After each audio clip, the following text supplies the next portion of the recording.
just had a few more people join in. So what do you say, guys? You want to get started? Yeah, so knock this out. Awesome. Well, cool. Yeah, thanks everybody for joining us today.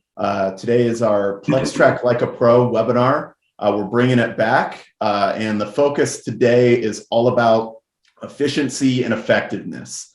We're really, we're bringing a lot of new, really awesome features to PlexTrac, and our awesome team will be showing that off. But it's all around the idea of helping you do your job quicker, better, and in one centralized location. So yeah, we're excited to get started here. And yeah, without further ado, I will introduce our panelists. My name is Dallin, and I'll be the moderator for today's session. But I'm by no means the star of the show. Sean Scott is our VP of Success. Sean, you want to say hi to the people? Hey, everybody. Hey, people. Sean Scott, I think I've probably talked to about 4/5 of the people I see in the call here. Been with PlexTrac since 2019, since the early days. So happy to be here and happy to be on with some newer members of the team. Yeah. And yeah, next we've got Landon Reese. He's our VP of Product. And Landon, I believe this is your first webinar with us, right? You got it. This is the inaugural webinar for me. I don't know how I got out of it for 3/4 of a year. Been here for quite some time now, but excited to be here to chat with you all. Awesome. And last but not least, we've got Brian McGoffin on the call with us today. He's a lead sales engineer. And Brian, you want to introduce yourself? Yeah, Brian McGoffin. I've been here a little shorter time frame than Landon, just hitting 7 months, and loving it here. I used to do like pen testing and GRC work way in the past, and one of the reasons that I didn't do it was documentation and having to find everything for that I've already done before. I just couldn't remember where. So it's awesome to be here. As soon as I saw it, I knew that's where I got to go. Here I am. Awesome. Well, sweet. Yeah, thanks you three for joining us today. And yeah, before I turn it over to you, I will detail the agenda for today. So yeah, like I mentioned, we're here to, maximize your efficiency and effectiveness as a security team and a professional. And we've got some really awesome new features to help you do that. So first, we'll start out with a couple new integrations we've got with HackerOne and Snyk. And then we'll jump into Trends and SLAs and show off that new functionality. Then we're going to hop into Writeups DB Multiple Repos, which is an awesome new feature and the start of something really special on the platform. And then we'll close it out with shortcodes and QA workflows. And then, all things, time permitting, we'll have a little bit of time there at the end for any questions that you have. But we've got Q&A functionality on this webinar. So if you've got any questions, don't hesitate to throw those in the chat, and we'll get to those as soon as we can. But yeah, that's all I've got. I'll turn it over to the pros now. Sean, do you want to take over and get this thing started? Yeah, thanks, Dylan. Appreciate that. And we're going to show off a lot of great new functionality today. And the functionality and what you can do with the platform is awesome. But honestly, what I am just as excited about, having been with PlexTrac from the start, is how we got here and the process improvements that we put into place. This is Landon's first webinar, and we're so excited to have him here. But a lot of the features that we're going to be showing today are a direct result of the incredible work that our product team has done, and helping us as we grow, mature the organization, and really take that product-driven approach to deliver very well polished and very functional features. So before I actually get started on button smashing, I actually would just like to turn it over to Landon, just real quick, to maybe for the folks that have been with us for a long time and are used to just throwing all their great ideas my way, about how the product function works within PlexTrac today. Yeah, no, thanks, Sean, and I appreciate it. And thank you for the kind words too. I promise not to take a ton of time. I could wax poetically for all 45 minutes, but we'll just take a couple sentences here where we got a lot of great features to go through. Ultimately, my team is all about listening to the market and listening to the company, our customers, and figuring out what to build next. And then getting it in front of customers and our internal stakeholders and all you pros out there as fast as we possibly can to make sure that we hit the mark. And so a lot of the features you've seen here today, I actually recognize some names on that list as well. It won't be a surprise to you. And for those who it's not a surprise, thank you so much for all your feedback as we go through. So that's the gist of my organization. We're full of designers and product managers, if you've ever heard those roles. But we're here to make sure we delight our customers in a margin enhancing and hard to copy way. All right, thanks, Landon. I appreciate that. I like especially the hard to copy way. Outstanding. All right. So the first thing we're going to talk about today is our HackerOne integration. And if you've not been completely deaf to the industry over the last year and a half, 2 years, you have definitely been aware of the rise of pen testing as a service. There are many services out there. HackerOne is one that is popular, and it is the first pen testing as a service integration that PlexTrac is providing. So before I start clicking buttons, Landon, do you have a couple words on kind of what our approach to this has been? Yeah, our goal here was to really help you be able to utilize your bug bounty programs or pen testing as a service tools inside the platform and allow for the same kind of reporting and remediation that you get when you do your traditional pen testing.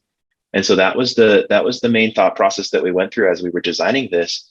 And the value, I think Sean will be able to show as you go through, but now you can push your triage like bug bounty findings or your pen test service findings from HackerOne into PlexTrac in an automated way.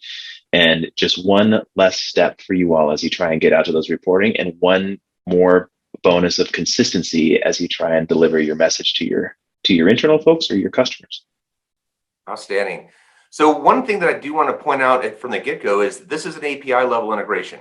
There is no document exports required, no imports, no parsings.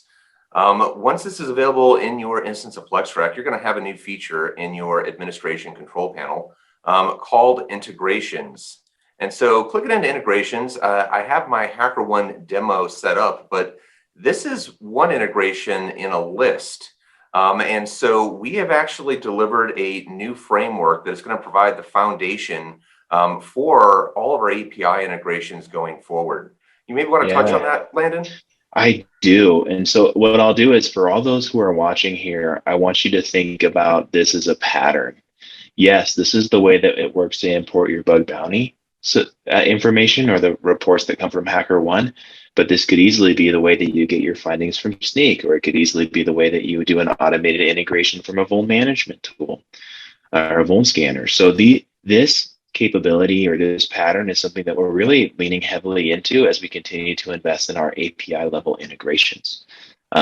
So just keep that in mind.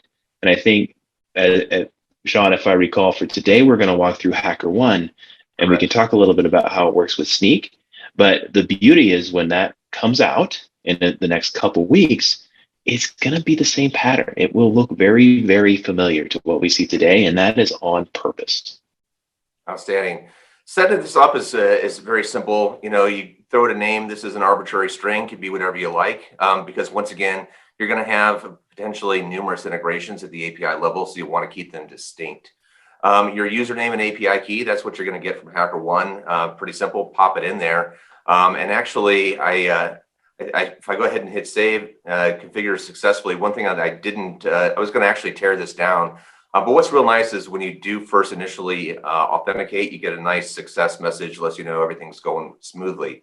Something else that we've heard with our integrations from customers that have existed at the API level with Tenable, which is an existing API integration, is having some sort of in-platform method of getting situational awareness on the health of the integration. So part of this new pattern is that we are providing a sync log with these. So if you have questions about the health of the integration, you can simply pop into this sync log and get the success indicators. Hopefully that everything's going well. If not, you might want to just check your outbound firewall settings, right? For the HackerOne integration, we are doing the poll once per hour. All right. And so what is happening is once per hour, we are going and we are fetching all of the available findings that can be downloaded. We're going to demonstrate what that looks like coming into a report. But what's really cool is this other tab here, which is mapping. And Landon, I'm going to let you actually take a moment or two to talk about how this schema works today and where we're going with it in the future. Yeah, absolutely. So if you look at any kind of integration, the very first step you need to get through before you think about all of the different like authentication, et cetera, is what data goes to what, right? It's a giant mapping exercise. And frankly, what we've learned from our customers and what we've learned across the market is not one size does not fit all. And so part of the pattern that we're deploying here is the ability to have you map one field to another from HackerOne or whatever tool we're talking about into a PlexTrac's finding entity. So this is the way that we are going to handle that kind of mapping going forward. We want it to be as simple as possible, least programming as possible. And then as we continue to test and invest in our framework, we're looking at things like maybe we do more than one unidirectional sync. Maybe it's bidirectional. Maybe it's the other way. So as we continue to invest and extend the framework, we're going to see even more capability come here. Outstanding. Well, enough with the setup. Let's actually see this in action. So getting this data into a report is dead simple. If you are at all familiar with PlexTrac, you know that getting a report created is dead simple itself. I'm just going to call this my HackerOne report from today. No need to set up any additional fields for today, but I'll go ahead and submit that. And we will be in a blank report that we can begin pulling in findings from. So many of you in the past have used the add findings from tools to bring things in from our static parsers, from those XMLs or JSONs or YAMLs that you can export from other tools. But now you have this option for from integrations. So in choosing from integrations, we see that right now it defaults directly to our HackerOne integration because that's the only one that I've got configured. You've got a number of filters that are available for you on the left-hand side that will allow you to drill in and fetch the data from various HackerOne projects and methods of organization that exist within HackerOne. The filters that you see today, these are unique to how the HackerOne integration works. You'll see the same sort of pattern, though. You may see additional or different filters with other integrations based upon how their organizational structure is in their environment. But with no filters applied, you can see that I have 4 of these findings that are available for me from HackerOne to pull into my PlexTrac report. So I can grab a few of these and then select that I would like to add these to my report. And when we do that, you now see that we have brought those into a report just as if you parsed a static integration as well. Now, what's really cool is if I go back to do that again. So if I go back to add findings from integrations, once again, we've got the HackerOne as our integration here. And of course, I did not sacrifice my goat to the demo gods. I also forgot to provide my usual disclaimer that we are sharing our beta testing of HackerOne. So don't be shocked if we see a thing or two that doesn't quite line up.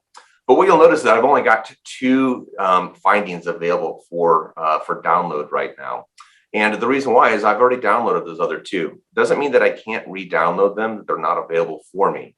If I come up here and I unclick this button to show HackerOne reports already added, actually it's, once again, I've got the ones here. These are the ones that I'm going to add now. But you've got this filtering so that you can see the ones that you've broken or that you've already pulled into your environment.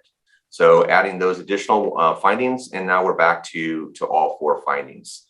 Everything else from this point forward with the HackerOne integration is the same. You've got a finding in your environment. You can edit it, you can enrich it, you can modify it as you see fit. So Brian, I know back in your day, you didn't have a whole lot of use of pen testing as a service, but I know you got a lot of friends in the community. What are you seeing as far as trends out there, as far as being used both in both enterprise and even for consultancies as a service?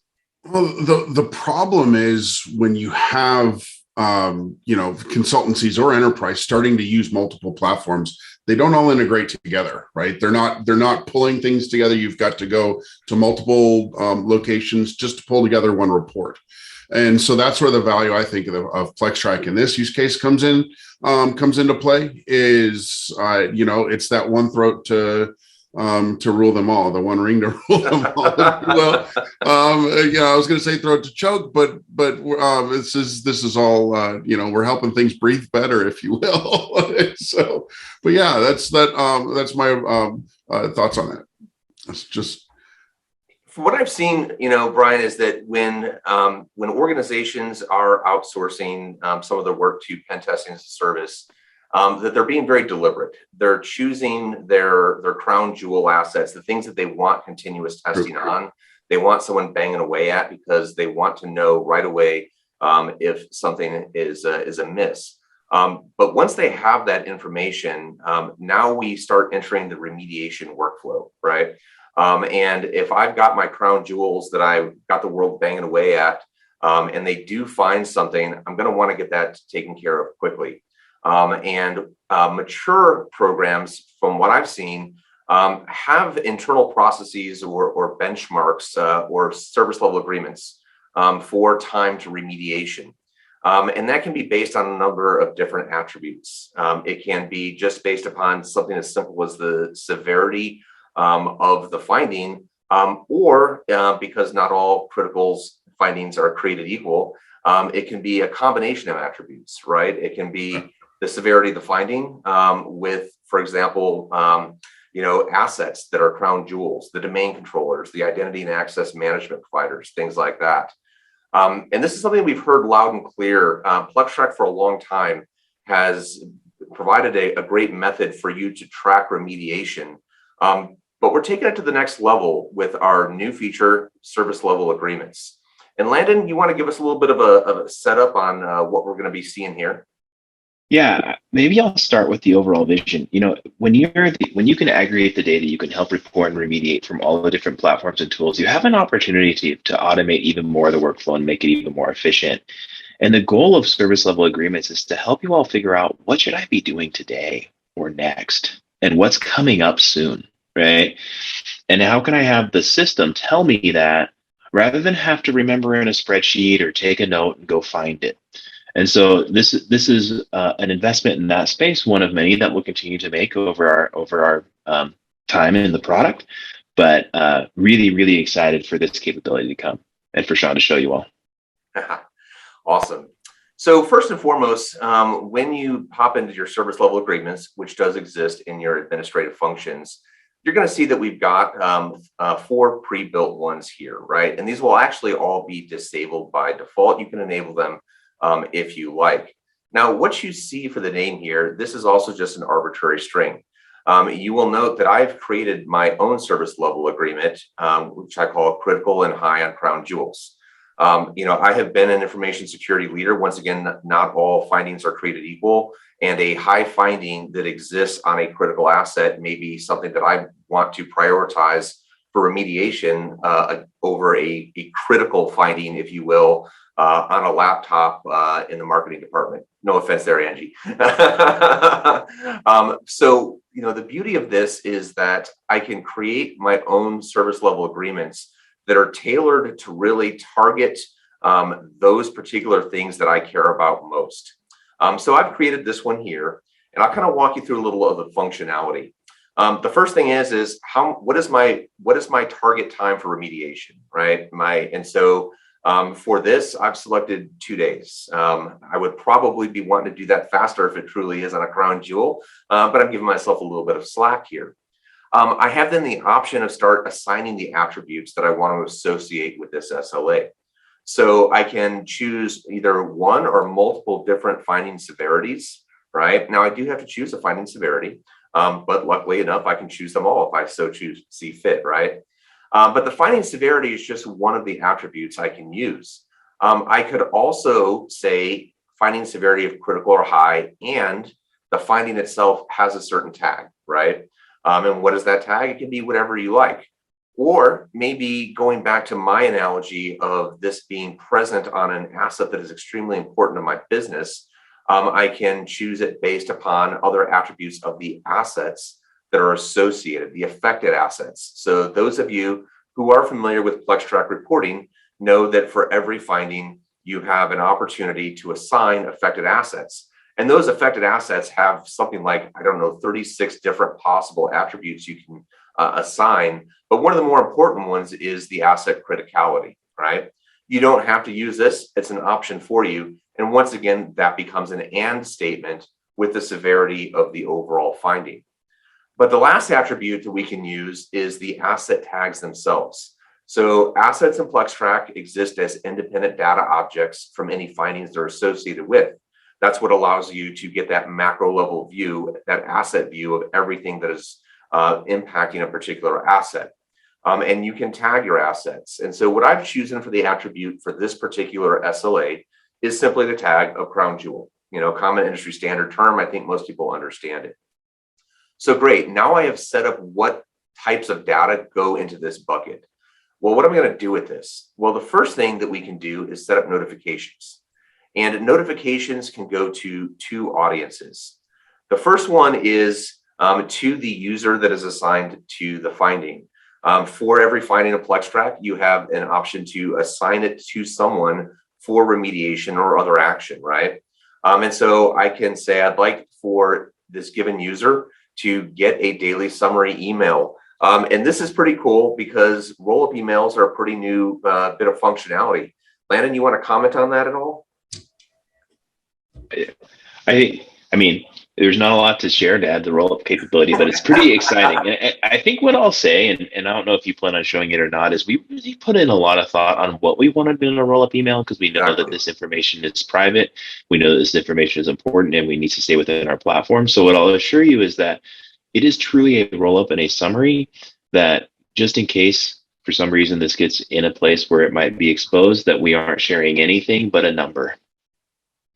Thanks, Landon. And yeah, you know, I totally failed my prep to bring up an example. But the email that you do get, it simply gives you a count of the number of findings that are either approaching or have exceeded the particular benchmark.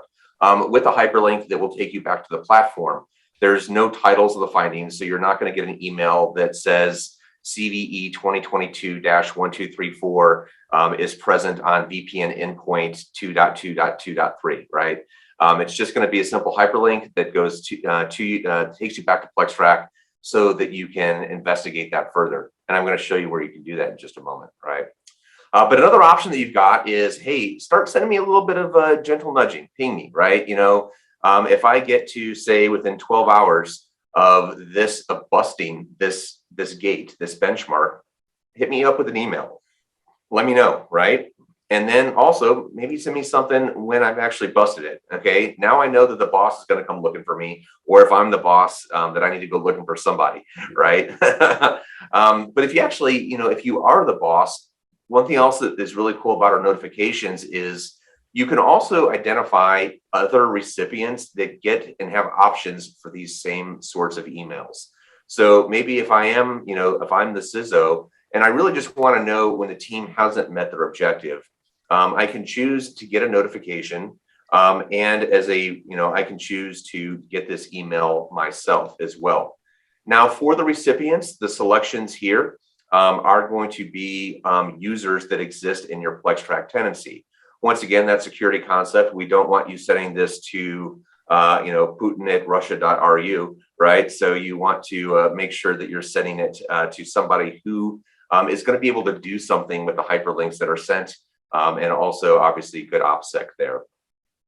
But one thing that I'm really excited though is how granular we've gotten with our notifications. I really think you can tailor this to the level and the volume so you're going to get the signal and not the noise that you're looking for. So, all right. So we've got now. I'm actually not going to save that because I don't want to start the cascade of emails to my inbox. But we've got these set up for notifications. But I probably want more data than just having emails about this stuff. And so we're super excited to unveil a new area of our analytics. So if I pop over to analytics, those of you who may have updated recently may have noticed that the Trends tab has been changed to Trends and SLAs, right? And so what do we got going on here? Well, the first thing that you've got is a simple mean time to remediation chart, right? There's very few industry standard metrics that everyone in this industry can agree upon from a defensive perspective. And I think that mean time to remediation is one of those few. And so what you get is an indication over time of what your mean time to remediation has been within any given time frame, right? And so you can see, back, and actually what I'm going to do is I've got a filter in place. These filters work, by the way, just like filters do in all the other areas of analytics. And we default to the last 30 days. I want to take a little bit longer of a view. So I'm actually going to go back a couple months and we can get a look at what is our mean time to remediation been since the beginning of December. And you can see that, in general, we're probably doing close to the right things. We're resolving things that are critical severity, quickly, at least more quickly than our highs, and putting off some of the remediation of those less severe categories like mediums and low till we've got a little bit more bandwidth. Now, these metrics right here, this is the aggregation of all closed findings by severity. This isn't dependent upon what SLAs that you have enabled in your environment. This is just your overall mean time to remediation. So if you're preparing your packets for the board meeting, this is an incredibly useful graphic to probably take a screenshot if you're telling a good news story. You might not want to share it if you're going in the wrong direction, right? Brian, is this the sort of thing that in your past life that you've would have been useful to you in your reporting up to the board? Oh yeah, to the board, to the people that I was working with and doing the actual remediation. They wanted to have some of these metrics as well to see how they were doing on their own types of metrics. How is my team doing? Not how is the company, or how is a CISO, or from a management perspective. Or a board perspective, hey, it's time for my annual review. How did I do on what I was working on over the last year, type of things too. So it goes both ways. Yeah, it's a good point. And to that point as well, if I was doing Brian's here performance review and I really wanted to just drill down into what he was responsible from. Once again, all those standard filters are here. I've only got one client built out today, but I could definitely hold Brian to the feet to the fire on that.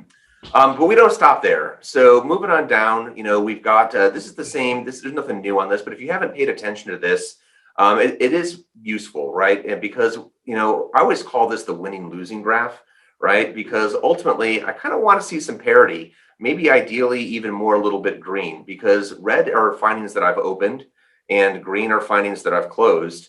And blue is my line of the total open, right? Now, I just imported another scan result last night, haven't done a lot of work, but that's okay. But this is a great one-stop shop. Once again, if you're looking for that real-time feedback on am I winning or am I losing the security battle here, this is a great high-level view of that. But let's get to the start of the show and get down. Before you go on, you asked me not to close anything, so you can't use this one as my annual review. I did. We were getting ready for this morning. I was like, all right, Brian, I've got my data set in the platform. Don't go in there and start monkeying around with it, or I'm not going to have pretty colors to show to the people. All right, so let's get to the start of the show, which is the actual graphs on the SLAs. Now, these are fairly simple graphics, but that's okay because they're here to tell one story. And that story is, am I meeting my benchmarks or not? And so for each of the SLAs that you have enabled, what you get is the line that is established. And this, you can see here, we've got 3 days. This is the line I've set for my target remediation time for all critical findings, right? And we can see that historically, based upon the findings that are closed, I'm not doing as hot as I want to do, lately as I was, towards the end of last year. I blame it on Omicron, right? Blame it on what you will. But you've also got these widgets up here. These widgets will give me the actual finding detail on each of these findings. So what you'll see is that we have one finding here that has busted the time to SLA that is still open. And I can even take this further and hop directly into that finding to get greater detail about it. You've also got the historical data for things that have closed. And you can see that, yes, these are closed now, but we didn't meet the benchmark for it. We were a little bit over. And once you've got this modal open, you can actually pop in between and see other findings. So if I wanted to see things that are within the SLA, doesn't look like I have any criticals or nearing the SLA, not much to show there. But that'd be the same as if I chose these other widgets. It's just a different way of getting to the data. So I could now go back to exceeding and see that same sort of view. Just taking another look at like this one here, you've got your criticals with the high and highs on your crown jewels. Once again, it's a simple story, but a powerful one. Am I meeting the objectives that I have set for my internal remediation? So really excited to get this out the door. Any additional words on that, either Brian or Landon? I love this view. I think this is so valuable. It could just tell that story of it's historically, how are we doing in a little more granular way, because it's filterable down on the specific SLAs that you have set. Just a couple things to add. I think one is just to note, as Sean was scrolling down, you may have saw a purple gear with an edit settings button. You have to scroll up to show it. If you need to get to the administrative panel and you want to be able to configure them, we actually put that link right there for you in the application. And that's just to make it simpler, because we're thinking about efficiency even when it comes to using our product, not just doing the work that our product helps you do. So that was something that I wanted to make sure that you saw. And I think the other piece that's really nice to remember is that this is filterable and configurable by you, just like any of the other things within our analytics. So know that you can use this to help slice and dice and drive your team the way that you need to, right? Yeah. And by the way, just to maybe nail that one more time with a hammer on our focus on user experience, new member of our team is Malcolm, that we just added as our user experience expert. I don't even know researcher. his title. Yeah, he's a user researcher. And so I think, as we think about scaling out, and when I said, tongue in cheek, we listen to our market and our customers and we figure out what we do next. A lot of our job is to help us do really active research, both qualitative and quantitative. And so PlexTrac is investing in not just those who do the work, but also those who help us research and figure out what's best to do the work and help us look at the signal across the noise as we think about what to do next. A user researcher is just what they sound like. It's almost like a security analyst, just in product land. All right. So now on to the Writeups Database Repositories. Now, if you saw the last webinar that I was on, we did a little bit of a preview, a little bit of a teaser for this. It was still very much in beta, but this has been in production for about a week and a half, maybe 2 weeks now, and really excited to talk about the functionality that we have here. So once we get to the Writeups database, we have something brand spanking new called repositories. Now, maybe I should start out back in legacy land. You've got this other tab here called Writeups. And the Writeups tab, it will give you the list of all the available writeups that you have. If you're, if you've used PlexTrac in the past and you went to the Writeups database, this is what you saw. You had a flat list. You had tags that could help you organize these things. But we've been hearing for a long time from our users that they would like two things. They want more organizational capability around these, and they want greater control over permissions.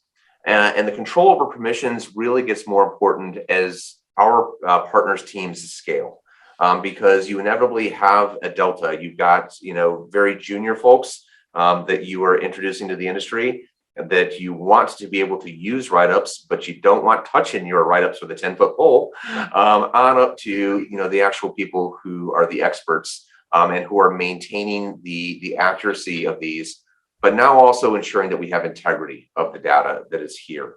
And those are the two functions that Writeups repositories bring for you. So before I start talking about the use cases and the functionality here, for those of you who are have been updated this last weekend that we are hosting, or have updated your environment or about to, when you come to your Writeups database, you will have only one repository. You will have this default repository. And the default repository is where we have migrated all of your existing write-ups to. Now, as far as the permissions that are associated with those, there will be no fundamental change to your users because this is a type open repository, which means that any user that has access to the repositories has the ability of having read or write access to the data, to the findings that are in here. But before I go into a deeper discussion of that, I am going to bounce over to our role-based access control because we have had some changes there. So if I go down into security and I head into role-based access control, and I'm going to inspect the standard user profile for this RBAC role. And if we scroll all the way to the bottom, we will notice that we've actually simplified the permissions around Writeups database. And it is now simply two permissions. Do I have access to the Writeups repositories or do I not? And if I have access to these, then any permissions on the content is going to be controlled at the repository level within the repositories, right? And then do I have the ability of managing write-ups and manage repositories? And what does that mean? That is the ability to create or delete. So there's a good reason why we did not include this as a standard permission for the standard user, because the ability to delete a repository is pretty powerful. You can make hundreds, maybe thousands of findings go poof in a heartbeat. So you want to be very conscious of who has this authority. You may even want to consider a custom RBAC role that mirrors your administrative function that does not have this permission, because out of the box, your administrators all have the ability to create or delete repositories. Moving back to the Writeups database repositories. So as I mentioned, we've got three different classes of repository. When I go to create a new repository, I'm given the option of choosing which one I want. And they go from least restrictive to most restrictive, right to left. Now, an open repository, if you create this type of repository, anybody can read, write, add, delete findings, edit, whatever they need be, okay? There's some pretty logical use cases for this type of repository I'm going to walk through with you. And then you've got the next step up in restrictions, which is managed. Now, for a managed repository, any user that has that left permission, the ability to access repositories, will have the ability to view and use, when I say use, I mean pull these write-ups into a report from a managed repository. However, only the creator of the repository will initially have edit permissions. And then, of course, they'll have permissions or the ability to give other users those edit capabilities as well as the ability to manage additional users, right? And then the most restrictive, and by the way, before I move on, managed repositories is going to be the workhorse for most organizations. This is going to be where you want to put your production write-ups so that everybody can use them, but only a limited number of people have the ability to manage the actual content, right? And then you've got the absolute most restrictive, which is private. Now, private differs a little bit in the initial permissions because unlike managed or open, users that have access to repositories don't get any access whatsoever to a private repository unless they're discretely permissioned, right? So let's talk about use cases for these things. As I mentioned, manage is probably going to be your production place. That allows everybody to use these things and to pull them into the reports. However, if you've got a team of 50, maybe 150 testers, you may have a monopoly on the permission to edit things, but you don't have a monopoly on good ideas. And so a common use case for the open repository type that we've already heard from our beta testers is having Dropboxes, right? And so this gives anybody the ability to think of it, if you're familiar with software development, to submit a PR, right? Hey, I've got a great idea for a new write-up, and I think that this should be included. A privileged user can then come in, review this just like they would any other write-up, make edits as need be. And if they choose to accept it into production, this is pretty cool. Some new functionality that we've got is you can copy or clone or move this, right? I want to keep my Dropbox clean. I'm going to accept this one. So I'm going to move this out of the Dropbox and into my AppSec production repository, right? And so that's it, So really, common use cases for the open that we're already hearing. Now, when might I want to use a private repo? Well, this is where I might want to start working on new things, right? Hey, a new 0 day is out, and we're just getting the details. And so we start building out our write-up, but we don't have all the details. We don't want people to start pulling into the reports yet.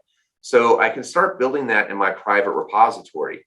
And then once it is ready, just as I move something up from a less restrictive to a managed repository, I can then, once this is ready for production, just simply move this now into my production repository, right?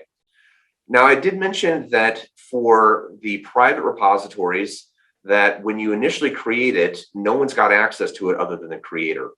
But the creator can simply go up to users and permissions, and they can add additional users. So I can choose that I want to give Landon permission to be a viewer, to either view this or be an editor. And maybe I also want to give Landon the ability to manage other users.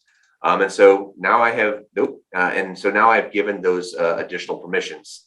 It works the same way when I'm working inside of a managed repository. Only the creator of the managed initially has edit capability, but I can simply come up here, and since everyone already has the ability to use this, it's simply just choosing who do I want to have edit capability, and who do I want. That's a bad idea right there. Pardon me? Oh, sorry. I just said that was a bad idea to give me to it. Awesome. So yeah, so really excited about this. Before I kind of go into the report, maybe open it up for the peanut gallery here. If you got any other thoughts on this, I'm really excited. This organizational structure that we came up with, I think, is amazing. And I don't know if we want to talk about what the future is for this structure at all, but I'll turn it over to Landon. Well, I think one of the things that we talked about a lot, and I want to harp on this way without going into too much detail, but one of the ways that we really want to help our users is with patterns and consistency. And so if there's a way that we're managing content, or there's a way that we're managing integrations, or the way that we're managing something, that you kind of have an idea of how it should be, because we use the way we do it in other places. And so when we're introducing repositories for write-ups, you can imagine where there's other reusable content in our platform that we're investigating how we can have a similar approach. And so we're just like I mentioned with our integrations, we're really leaning into this pattern to help you all have a more efficient way of managing the content, whether it's narratives, runbooks type stuff, you name it, in a repeatable fashion. Outstanding. All right, we do have a question. Any plan to make Writeups permissions more granular? Read, edit, delete. Let's see. I see what you're saying. So not just the ability to edit, but the ability to delete and separating that permission. That's a great. That is a great idea. I actually do want to maybe take a moment to highlight something that we have gone live on about 8 weeks ago. This is going a little bit off script, but I'm going to do it live, right? And so while I get logged in here, Landon, do you want to maybe talk a little bit about what I just brought up on the screen? Yeah, absolutely. So for those who are current clients and that are part of our PlexTrac family, you are able to submit customer ideas. and then vote on other customer ideas that come in. My product management team is actively engaged in managing these, and we allow this to influence our roadmap and how we look at optimizing our product. So these types of question right here that came in around how do we get more granular permissions, this is the perfect kind of fodder for submitting within here. We have product managers that are actively engaging that will ask questions if there's any kind of clarification. And then if and as it gets promoted into our development process, you get automatic notifications via email, but also through status inside the portal on what we're doing. And so when I mentioned that we really listen to our market and customers, I really meant it. And this is one of the ways that we do it at scale. Yeah, and this is what I've been really proud about. And my team doesn't own this process. This is Landon's team, but I've been really just really proud of the fact that this is not a place where things go to die. They are actively engaged. So this needs clarification indication here. This means that one of the project managers has reached out to the submitter for follow-on information. Help me understand exactly what you're looking for here. This is a success story. Hey, we're going to do this. It's gone into a planned sprint or a planned epic, I should say. Future consideration is, this isn't a bad thing. We love this idea. It doesn't fit cleanly, and correct me if I'm wrong on any of this, Landon. Doesn't fit cleanly into a bucket right now of something that we already have on the near-term roadmap. But we like it, and we'll stay in consideration. Yeah, exactly. Yep. So yeah, really so we try and be as transparent. We want to treat you all as like in the findings. Not everyone has the corner on great ideas, and we want to listen to wherever we can have them. This is our good idea bucket. Yeah, and I just dumped the link to this in the chat. Now, if you're not a current PlexTrac client, and you go there and you try to register, it's not going to work out so hot for you. You do need to have the email domain of one of our current clients. So, and let's jump. Perfect. You say let's jump back. Yeah. All right. So cool. I know we got a lot to cover in a little bit of time. Last things I want to cover on the write-ups is just the other things are going to behave as you would expect. So as I go into my findings, when I want to maybe commit a new write-up to a Writeups database that I have, that I've prepared that's new, something that I didn't pull that was reusable, I now have the options, and the options that are presented to me are based upon those that I have that edit capability to use. So outstanding. All right. So where we want to head to from here is, if where we're going to transition to now is a couple features that have been out for a little bit of time, but are so powerful that we want to make sure that we are highlighting those to anybody that we may have missed. And so the first one I want to bring to your attention is shortcodes. So shortcodes are a new feature that exist in account administration. You've got shortcodes here in your tenant settings. And let's talk a little bit conceptually about what shortcodes allow you to do. Because there has been some initial confusion of people, because a lot of folks know that we use Jinja as our templating language and we replace data on export into a document. Shortcodes are about in-application replacement of variables with text that you also put into the platform, right?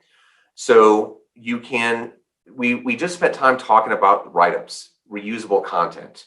We alluded to other reusable content. We're going to talk about them in a minute here about where you might use these in your report templates. But any place that you've got reusable content in the platform that you would otherwise need to go searching through, I need to change the company name. I need to change the application name. I need to change the short name of the client. Any of those things that you would want to have variables for in your reusable content, we give you the ability to define those yourself in PlexTrac. And how that process works is pretty simple and intuitive. First of all, you have to have the string that you are going to use. I'll just edit this one to kind of demonstrate. The strings that you choose that you are going to put into your reusable content all need to start with a %% and end with a %%. And what goes in between just needs to be a single continuous string, no special characters. Doesn't have to be all caps. I like it, right? Makes it stand out nice and easy for me. And then you get to choose, okay, when I go to replace this string in my reusable content, where am I fetching that data from?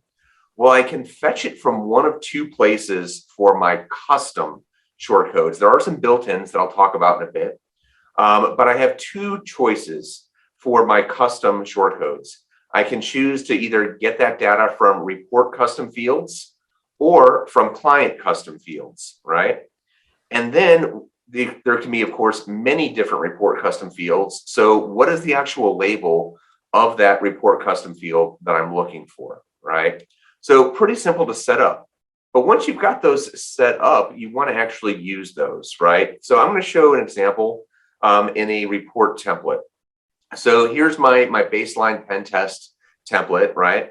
And so I have set this up so that whenever I start a report using this template, I will have automatically populated my application name, a start date, and an end date. And this may look familiar, right? We set up a shortcode to pull from report level custom fields for application name and also for start date, right? And an interesting thing about start date, we've actually got a couple different ways you can use shortcodes, and I'll explain that here in a moment. All right, so as I get down into my reusable narrative sections, and obviously in a real template, you'll have multiples of these: methodology, scope, rules of engagement, limitations, any of those things. You use these shortcodes and put these in where you would normally do things like put bracket company name and have to manually replace this stuff. So you can see that I've got start date, which maps to my shortcode of start date here. We're obviously not going to put the values in because that's going to be dependent upon your report. And I'm using my client name. Now, client name is a built-in shortcode that actually pulls from the actual name of your client in PlexTrac. And then I've got, application name, short name, things like that. So let's see this stuff actually in action. So I'm going to go into clients and I'm going to create a new report. And when I do that, you will note that there are no report level custom fields now. But as soon as I choose that report template, you'll see that we've got now those templated report fields. So application name, I'm going to call this Landon's app. All right. And for the start date, I am actually going to do something a little bit wonky. And I'm going to say it is the 9th of December in the year 2022. I'm going to explain why I'm doing that in a moment. And I won't even bother with the end date here. Now, I've already got a start date and end date picker here. The reason why I'm demonstrating the use of me having set up a shortcode is because when you use a shortcode for this is one of those little tips and tricks, those pro tips, right? We're PlexTrac like a pro. We have worldwide customers, and we have pretty much realized that there's no way we are going to satisfy everyone with the date time format. So this gives you full control versus the built-in shortcodes. So when I submit this, what you will note is that I've got my pre-built narrative that comes in from my report template, along with all of my shortcodes to include the built-in ones that I've now picked dates for. So if I go to search and replace, and I simply hit replace shortcodes, it is going to then fetch that data. And you can see now we got the 9th of December. We've got my client name, we have my client name, Sawtooth Industries, pulling from the actual client name. We've got that short name of, Sawtooth, right? And then we've got, my built-in shortcodes as well. You can see the difference in dates. And there's Landon's app, right? So, Brian, how much time would this have saved you in your previous life? Oh man, where this hits me personally is whenever one of my templates would get corrupted, right? You get a customer name or you get an application name buried somewhere in a narrative section that you do your find and replace, but you're looking for the wrong thing, right? So it's already been replaced. They got auto saved and overwritten or something like that. And this would have saved me on so many times. times because you don't want to have to go back and read every page of a 300-page report to make sure that you don't have an Acme when it should have been Sawtooth, right? So, Yeah. and not to mention the oh crap moment when you realize after it's shipped that you've included a previous client name.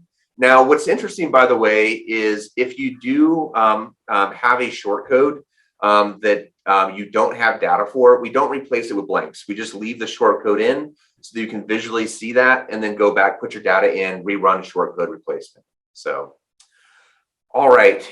But that brings me, I know we're running short on time. I think we did a good job of scoping the content here. Last thing we want to cover on, this is the feature that's been in PlexTrac the longest, but still not everybody's aware of it.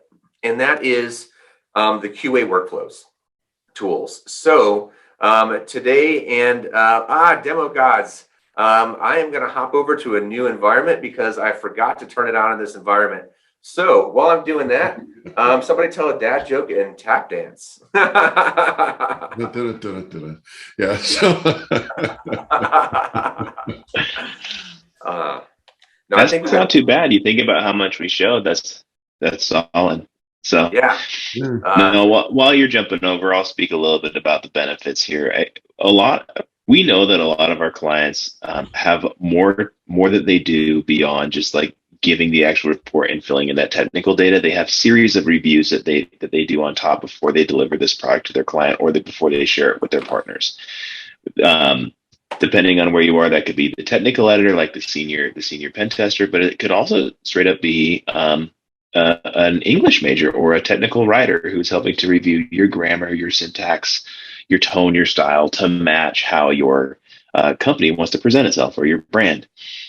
So what we want, when we know a lot of that lives today in Word or Google Docs. And so what we really wanted to do was enable that within our platform so that you can keep all of that goodness inside PlexTrac. If you improve your write-up, your findings to the point where you want it to be a write-up, it's easy to do so. And so that was a lot of the intention behind the delivery of this suite of features. Outstanding.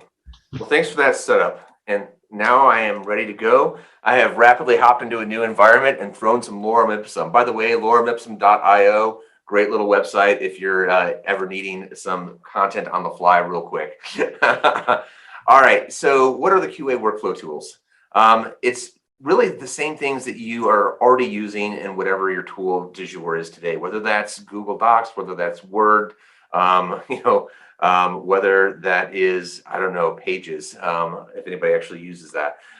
So what do we got here? We got two big pieces of functionality.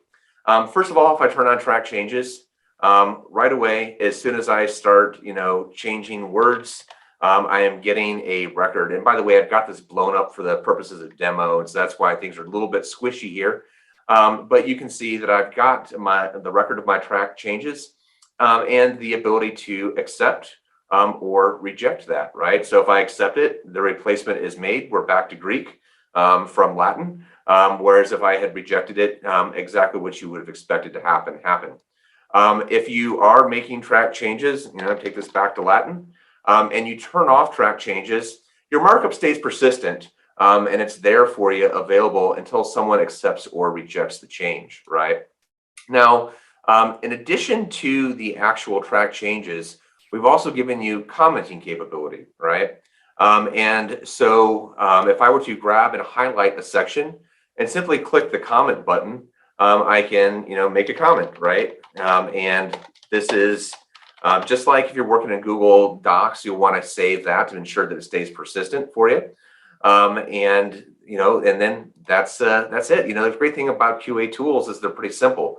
But I want to talk a little bit, just briefly, in the few minutes we have left, about how you might work these into your workflow. So one of the neat things about all of our findings in PlexTrac is that you have this capability of having them all either in a draft or published state. In my other environment, I have everything set so that it starts off in a draft state. And my recommendation is that if you're using these as part of your QA workflow, and you are the person who's doing the QA, as you work your way through these, if you don't have changes or comments that need to be reviewed, that's your opportunity to grab those that you can move into that published status. And then the ones that do have comments and do require further collaboration, perhaps with the original tester, you leave in that draft status. That's an incredible visual indicator to the recipient once it gets kicked back that they've got work to do. We are just about out of time, and we are just about out of things to talk about today. So I'm going to turn it over real quick to Landon or Brian. They got any last comments, and then we'll kick it back over to Dallin. No, none from my end. It's been a pleasure chatting with you all, and I look forward to continuing to have these conversations. Oh, same here. This was awesome, and I think we had. I think these are great functionality that's coming out and around, and we're here if for the existing customers that need a little bit more, we're here to help make sure that you guys adopt these properly in your environments. Yeah, reach out to your CSMs, ask them to explore more during your recurring check-ins, and we've got more to follow in the near future. We are growing fast, developing fast, and constantly improving the product. Over to you, Dallin. Awesome. Yeah, I just want to give a quick shout out to you three, Sean, Landon, and Brian. Thanks so much for demoing all these, giving great insight and, kind of detailing our mindset when creating features like this. I want to end it with just a few shout outs to a couple areas you can follow for a lot more content from us. The first is going to be our YouTube channel. You'll find a huge catalog of webinars just like this one there over at youtube.com/c/PlexTrac, as well as, little mini demos, tips and tricks, lots of really cool stuff over there.